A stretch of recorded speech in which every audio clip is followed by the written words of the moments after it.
আজি মই আপোনালোকৰ লগত এটা ৰেচিপি শেয়াৰ কৰিবলৈ লৈছো ফাৰ্ষ্ট টাইম বনাম হেতু হৈছে পচলা দি চিকেনৰ কাৰি বনাম আৰু চাওকচোন আপোনালোকে মই কেনেকৈ বনাও আৰু যদি ভিডিওটো ভাল পায় লাইক আৰু কমেন্ট এটা কৰিব ধন্যবাদ এইখিনি বনাবৰ কাৰণে ইনগ্ৰেডিয়েন্টছ খিনি হৈছে এয়া চিকেন মই আগতে ফ্ৰাই কৰি লৈছো অলপ বয়লাৰ চিকেন হয় তাৰ পাছত আলু দুটা এয়া কাটি লৈছো তাৰ পাছত এয়া পচলা কাটি অলপ থৈ দিয়া কাৰণে অলপ কলা পৰিছে লগে লগে বনোৱা নাই যেহেতু আৰু অকমান ঠেতালি লৈছো তাৰ পাছত দুটা পিয়াজ লৈছো কাটি লৈছো আৰু আদা নহৰু পিচি লৈছো পিহনাত মাৰি লৈছো আপোনালোকে পিচি ল'ব পাৰে আৰু এটো দুটা কেঁচা জলকীয়া লৈছো তাৰ পাছত এয়া নিমখ লৈছো ৰেড চিলি পাউডাৰ লৈছো ৰং জলকীয়া গুৰি তাৰ পাছত মিট মছলা আৰু জিৰা গুৰি আৰু অলপ ধনিয়া পাউডাৰ পেনখন গৰম হোৱাৰ পাছত এতিয়া মই মিঠাতেল দিলো আৰু এয়া মিঠাতেল যেতিয়া গৰম হ'ল এতিয়া মই পিয়াজখিনি দিছো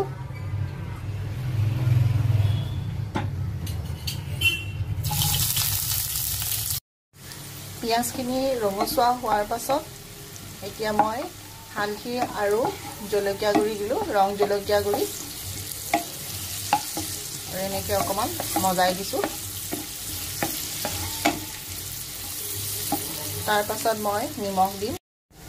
এতিয়া মই ভাজি থোৱা চিকেনখিনি দি দিলো অলপ লৰাই দিছো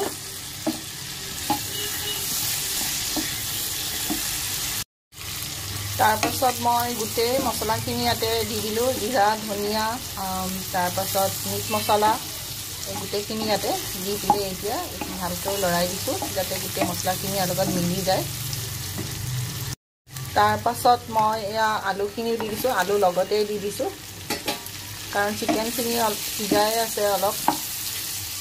মই ভাজি লৈছিলো অলপ আগতে ফ্ৰাই কৰি লৈছিলো আৰু এইখিনি লৰাই দিলো তাৰ পাছত এতিয়া এই আদা নহৰু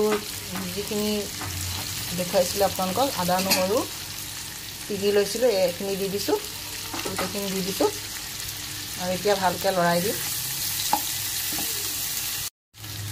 এতিয়া গেছৰ ফ্লেমটো একেবাৰে লো কৰি এতিয়া সিমত দি দিলে ঢাকনখন মাৰি দিম আৰু অলপ দেৰি মছ খাবলৈ দিম মাৰি দিছো এতিয়া ঢাকনখন খুলি অলপ এইখিনি মছ খাইছে ধুনীয়াকৈ তেলটো ওলাই গৈছে আৰু এতিয়া অকমান পানী দি দিম এয়া মই পানী দি দিছো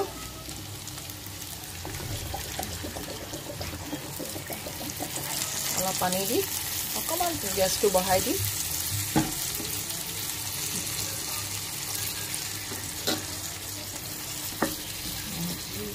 অকমান গেছটো বঢ়াই দিছো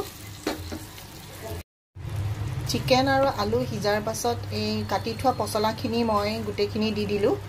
আৰু এতিয়া অলপ পানী দি দিম যদি আপোনালোকে কাৰি কৰি খাব বিচাৰে মানে পনিয়া কৰি খাব বিচাৰে তেতিয়া বেছিকৈ পানী দিব আৰু যদি অলপ গ্ৰেভি কৰি খাব বিচাৰে তেতিয়া হলে পানীখিনি অকমান শুকুৱাই দিলে হ'ল আৰু কমকৈ দিব তো মই অকমান কাৰিও নহয় গ্ৰেভিও নহয় অকমান জুল ৰাখিম আৰু তেনেকৈ বনাম আৰু এতিয়া মই ঢাকনখন মাৰি দিম পানী অলপ দি এতিয়া মই পানী দিছো পানী দি পচলাখিনি সিজিবলৈ দিম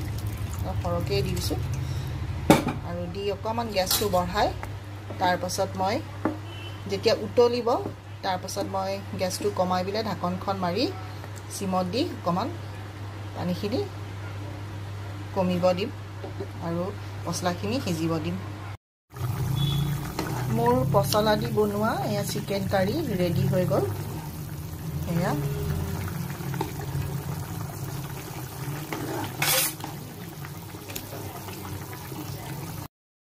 মোৰ পচলা দি চিকেন বনোৱা ৰেডি হৈ গল